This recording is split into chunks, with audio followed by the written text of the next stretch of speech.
Be in touch with Charlie throughout the rest of the program. As always, to keep tabs on the markets, welcome to Balance of Power, the Friday edition. I'm Joe Matthew in sweltering Washington, and glad you're with us on the radio, on the satellite, and on YouTube, where you can watch us right now. We're on YouTube and easy to find. Search Bloomberg Global News. You'll find our live stream there that goes straight through the day from our studios in Washington and New York, as we assemble our panel with the billboards going up in Milwaukee. We saw this coming. Maybe the T-shirts, the hats, I don't know. Do they have the koozies made yet? The billboards are out, though, after Donald Trump described the city in the key swing state where his convention will be held next month as horrible.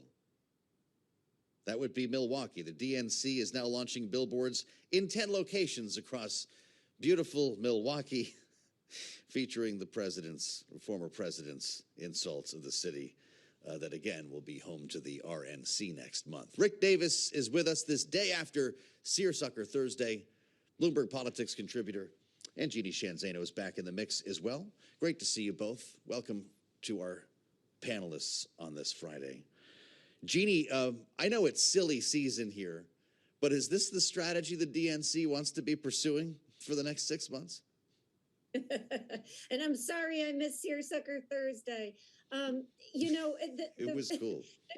So much about yesterday was just a reminder of the craziness that Donald Trump brings. Everything from him and Nancy Pelosi potentially being together, to Hannibal Lecter, to Taylor Swift.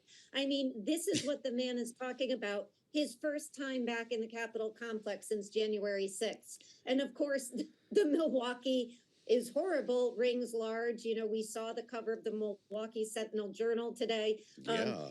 I suppose it's not the first time we have heard a candidate or a presumptive nominee say something bad about a swing state or a swing city. But yeah, the Democrats are going to ride it for all it's worth. It's all we'll see when we go to Milwaukee. So it should be a lot of fun.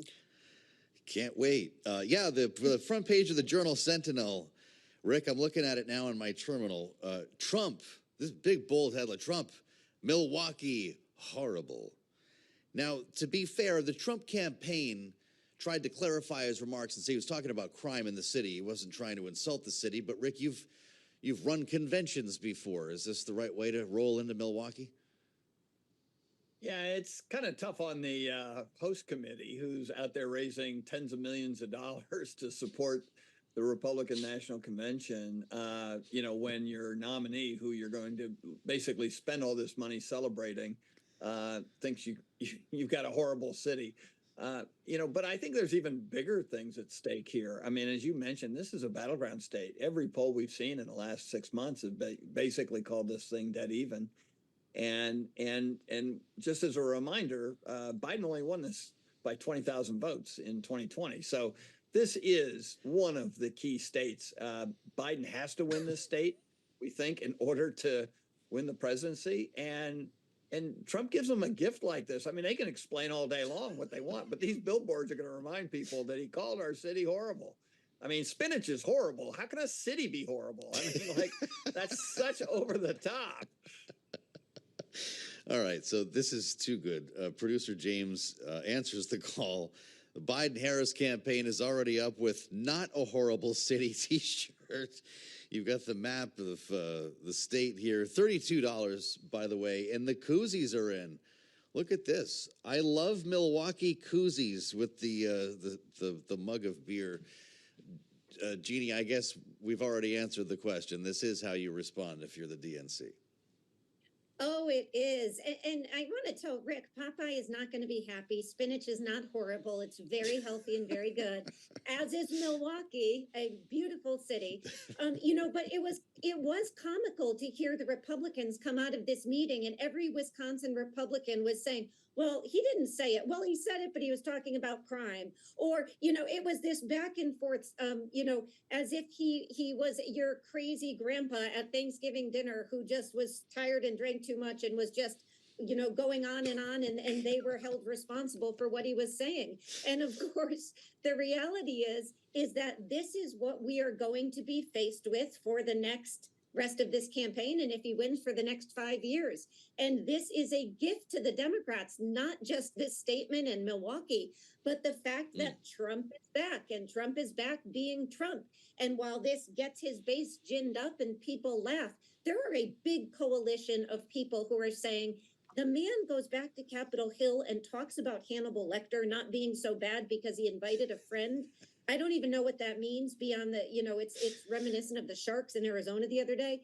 This is what we're in store for. Do we really want to turn over the nuclear codes to him? And that is a big problem for Republicans in the Trump campaign. So Democrats say, go at it. Keep talking, Donald, because it's not good. He was better off Twitter in his contained bubble of, social media where nobody sort of paid attention to every little thing he was saying. But he's back now. Wow. Oh, my God. 5 of the 10 billboards will feature Donald Trump's remarks in full. Quote, Milwaukee, where we're having our convention, is a horrible city, unquote. The other 5 billboards will include the tweet from Jake Sherman at Punch Bowl with the siren, including that same line. I don't know. Get your koozies and T-shirts now. All I know, Rick, is there's a debate coming.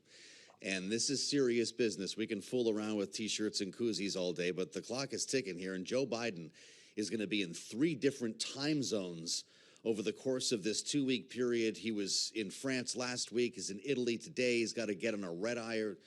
Well, I guess that's on Air Force One. Fly overnight to California for the big fundraiser with George Clooney this weekend. He's on other stuff next week. Would you need to take the president in this case or your candidate aside and say, sir, it's time to start preparing for the debate? Yeah, this is really troubling, the schedule that they're putting Joe Biden in. And I'd say even beyond the debate, just his own ability to perform at a high level is really being, I think, put in danger. I mean, 2 trips to Europe in a month. Back and forth. Why wouldn't you just stay over there, do a little gardening in somebody's place in Germany and hang out for a while and recover from one big event to another? And now they're going to put him on a whirlwind, back and forth across the country in order to get him ready for a debate. I really think, I've now been through debates since Ronald Reagan's 1980 debate and virtually every Republican president since then. And the one thing you've got to do is be rested. You have to be fresh. You have to be able to sit and think. And usually that goes along with a pretty aggressive debate prep sessions that have to be built into the schedule. And incumbent presidents always made the mistake. Oh, every day on my job is debate prep. That's bunk. It's not debate prep. You're doing your day job. And usually the president in power for the first term has a horrible first debate.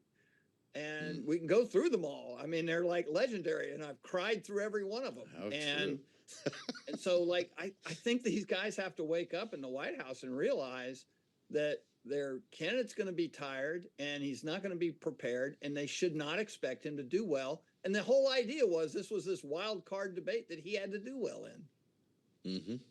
Jeannie, it's less than 2 weeks away. Are you getting nervous here? I mean, this would be a lot to ask for a 20-year-old to be doing all of this travel right now. I realize they've set aside some time at Camp David, I guess in that week before the debate. Is that enough? The reality is that Joe Biden has debated Donald Trump before. He's prepped for 2 debates with him. So there is that reality. It is curious to me because, of course, Biden's camp chose this time. They knew there was going to be a G7. They knew there was going to be the Normandy. Those are both important. They have this fundraiser this weekend. So they chose this.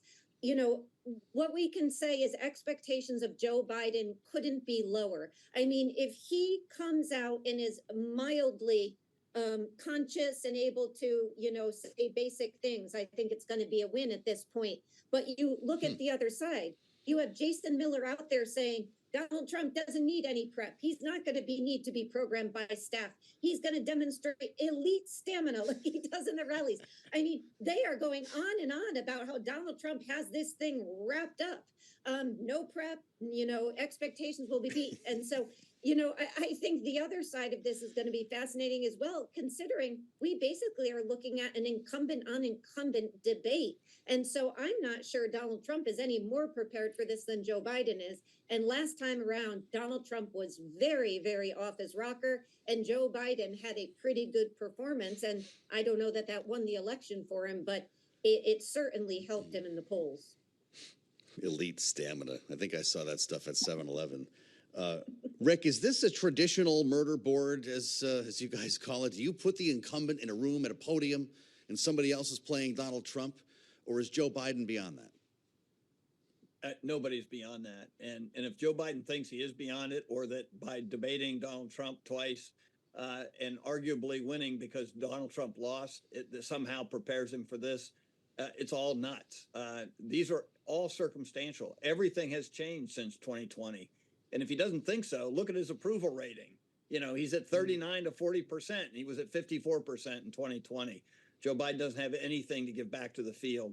And so, yeah, I mean, why in the world would you not have somebody who's going to perform the antics that Donald Trump will perform on the debate stage, standing next to Biden? And the thing you have to worry about Joe Biden right now, because we've seen the quick temper lately, is him losing his cool. Donald Trump, I'm sure, is going to get up there and try and get the guy to go after him and talk about non-presidential, talk about outside your comfort zone. Last thing you want is Dark Brandon showing up on the stage. Well, what's he going to have to do, a triple gainer when he comes out here to prove to everybody that he's not too old for this, Jeannie? I mean, I wonder where the bar is for both of them. Donald Trump is suggesting they be drug tested because he thinks they gave Joe Biden something for the State of the Union. And I do wonder, what does Joe Biden do if Donald Trump, to Rick's point, pulls, a classic? What if he shows up a half an hour late just to psych him out? He could do anything. It's Donald Trump. I'm still wondering if he shows up at all, given that there's no audience. But, we'll have to see. But, for Joe Biden, he does know how to handle this. Does he need debate prep? Absolutely. Does he need rest? Absolutely. I think a week is enough. But, we'll have to see. But don't forget, Donald Trump also has to perform, right? This is not all about Joe Biden. And Donald Trump has to perform. And he can't perform the way he did, quite frankly, yesterday in the House, talking about Taylor Swift, Hannibal Lecter, Nancy Pelosi, and him being a good item. I mean, this is craziness. And if that is the Trump that shows up, that is more of a problem, I think, than Joe Biden having less, stamina than people might imagine. The bar is low for Joe Biden. People don't hate him. They don't think he's crazy. They just think he's old, and he is old. Donald Trump, they think, is crazy and potentially dangerous. So he can't bring that Donald Trump to the show. Wow, I don't even know what to say. She's not a Hannibal Lecter fan. Jeannie Shanzano and Rick Davis, a great and a wacky conversation. This is Politics in 2024. They're back in our second hour as we welcome our global television audience here on the fastest show in politics. Stay with us with a lot more to follow from the nation's capital. This is Bloomberg.